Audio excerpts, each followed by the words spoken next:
pour la première fois. fi économie réew mi toll jamono ji. pour la première fois fii nga toog ne Amadou Ba képp garanti la moom képp bu ñëwoon dina régler problème. ça moom pourtant xoolal loolu laa la bëggoon a wax. c'est-à-dire dans ces types de partenariat il y a deux choses. Il y a le pays, le gouvernement d'une manière générale, l'État. Et oui, des personnes. C'est-à-dire soit partenaire bi dafay xool ci réew ma na muy doxe mu lay mu seq ak yow ou soit mu xool kan ne ca réew ma wala benn nit boo xam ne wóolu na ko. bul fàtte ne c'était la première fois dans l'histoire en Afrique. nit dem fi club de Paris décrocher 7000 milliards. C'est parce que Macky Sall était président de la République. Non. Il faut quelqu'un d'autre à la tête. Non. yaa ngi jiwaat très cher. bi ñoom Amadou Ba di dem club de Paris bi ñoom Amadou Ba di dem club de Paris c'était li ñu fa amoon c'était pas président Macky Sall moo tax malgré moo nekkoon à la tête mais xarañteefu ñoom Moustapha Ba Amadou Ba Cheikh Diba ñi ñoo taxoon Moustapha Ba oui loolu xarañteefu la woon de quelqu'un comme Moustapha mais ndeysaan yal na ko yàlla c'est-à-dire Diomaye moom mënul. Ouais, mais la crédibilité dans personne n'en disconvient. moom nga wootee ni ko wuy ji rek te jàppale ji ko. Aïcha. en fait il faut que Momo il faut que ñu comprendre benn affaire c'est-à-dire que ay notes yi ngeen di wax nii yëpp c'est vrai ça existe te am na. maintenant daf ci am yoo xamante ni bu subaa.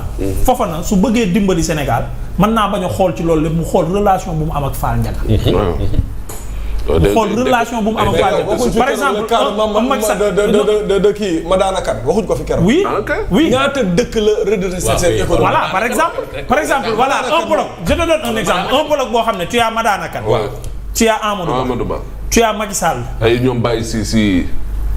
ñii fi nekk champion yi nekk ci kaso bi. di Youssou Ndour Bougane Gueye Dany un bloc comme ça. bu dem ci àdduna bi wuti dara pour Sénégal. mais Bougane mais Diomaye moo ko dul def. non déedéet yow ñun bu Diomaye demee yow lu tax ngay wax waxu Diomaye yow it.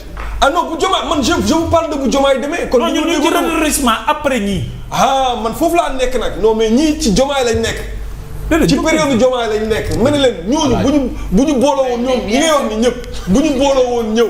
ñi ngay wax ni ñëpp xoolal ñi ngay wax ni ñëpp bu ñu booloo woon ñëw Diomaye jiite dara du décanté wu. affaire bi en fait ki jiite moom mënul.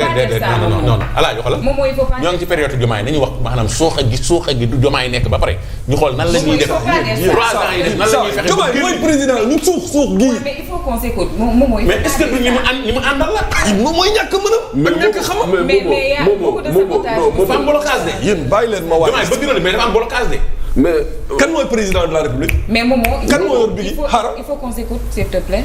ay ci demal léegi Diomaye mooy président nga ne dafa am blocage Diomaye mooy président de la République je prends un exemple Bougane mooy PDG wu fii.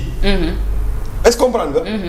man su ma fi nekkee di saboter émission yi directeur bi mënul ci man dara rédacteur en chef mënul ci man dara yow mënul ci man dara mais attends Bougane mën na am pouvoir ne kii bu mu ñëw bu mu xëy seeti. waaw bokk na ci fay. ça c'est vrai. léegi moom lan moo teree mu ne Sonko bu mu xëy seeti. wala ñiy bloqué bu mu xëy seeti. kon yow da ngaa bëgg a wax sabotage bi Evelyne di def nii Bougane. yaa ngi tooñ Evelyne. yow kii doo ko jëlee doo ko nattee foofu parce que tu sais pourquoi. non dëgg la wax na dëgg Evelyne day saboté. oui. monsieur bu laa xam ne ab saboteur dëgg la. non mais li muy wax nii doo ko nattee foofu parce que dàq Ousmane dàq gouvernement xaw ma dàq Diomaye dàq Ousmane du lu yomb ci moom parce que cette situation là inédite c'est une situation inédite au Sénégal anam bi ñu yegsee au pouvoir c'est un duo pour kenn ki bàyyi moromam ce sera très compliqué écoute bokkul ak nag koo xamante ni benn nit la ñu fal moom la ñu voté mu gagné unanimement fii ci Sénégal kooku mooy teg gouvernement bu bëggee dàqe day dàqe mais Diomaye tegul gouvernement Ousmane moo teg. mais c'est une seule et unique personne qui a prêté serment devant Dieu et devant la nation. oh là c'est un duo kii mooy kii mooy kii. non man ak yow duñ déggoo parce que yow da ngaa jàpp ne ñaari nit ñoo war a jiite république xamul loolu république benn nit la reconnaître Diomaye Faye mooy président de la république du Sénégal pouvoir boobu moo ko may mu jël Ousmane Sonko def ko premier ministre pouvoir boobu moo koy may mu jël lépp jox ko Ousmane Sonko di saboter mu toog di ko seetaan mais moom audience yi léegi moom bu am ñii nii Mamadou Matar Cissé exemple je prends l'exemple de Mamadou Matar Cissé bu ñëwoon di saboter moom danaan mënuma ci moom dara day toog di ko seetaan on n'a pas besoin d'un président qui est comme ça on a besoin d'un président boo nga xamante dafay mat sëkk président de la République. Ouais, mais avoue au moins qu'il a fait le premier pas ni mu def ba initier l'affaire sunu champion là. voilà très bien mu ngi ci yoon quoi. voilà dina tegaat beneen tànk jëli Amadou jëli nangam mooy c'est vrai.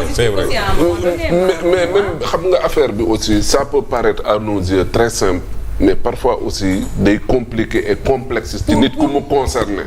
parce que oui parce que n'oublie pas que c'est un duo d'abord Diomaye nekkul le chef de parti ci gannaaw Ousmane la mës a topp. nit ñi dañoo jàppoon ne Ousmane ay falu tey jii nii yàlla def leneen.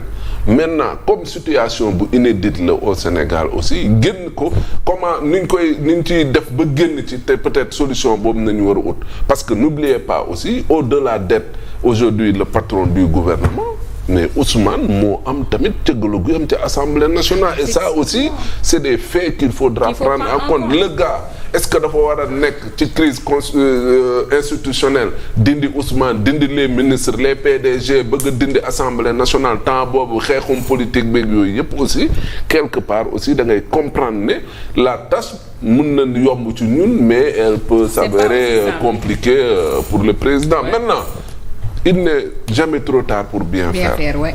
Et moomu man loolu laa gëm man quelle que soit la situation li ma gëm moom mooy ce pays il faut ñu sauver ko. Ouais. ak nuñ ko mën a sauver. advienne que pourra. il faut ñu sauver ko.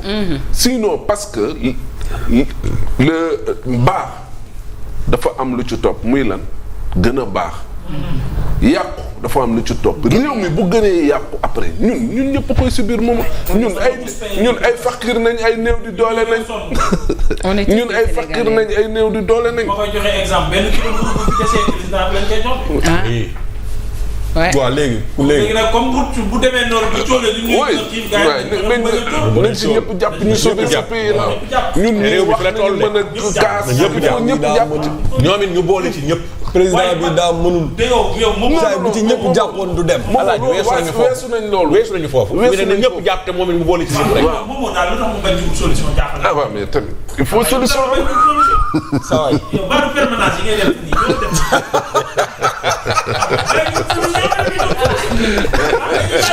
moom moo koy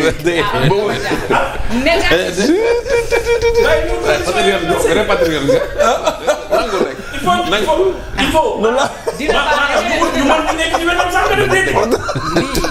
dañ jàpp ko nga ne déedéet ñu ne dañ defar nga ne déedéet ñu ne dañ ko xeet nga ne déedéet. dina baax wala du baax. waaw mënul ñu ne nañ wut ñu mën teg ci wetam nga ne déedéet.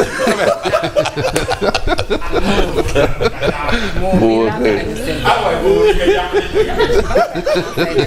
ah man de yaakaar naa ne toog dañoo soppi xel mi de. daa changé grand place. yow ban permanence ngay dem bu gëm sa bopp bu affaire voilà li ngay rek gàtt boobu ma bàyyi ko sax wala dem est-ce que du xaritu Modou Fall. waaye yaakaar xaritu Modou Fall la léegi quoi Modou Fall lay àndal. non nii Modou Fall la nii dañ jeex ko nii. am na ngeen wax nga dëgg. waaw am na ngeen lay àndal. non xoolal bu boobaa expliqué déedéet boole naa wala boole. mais il a raison.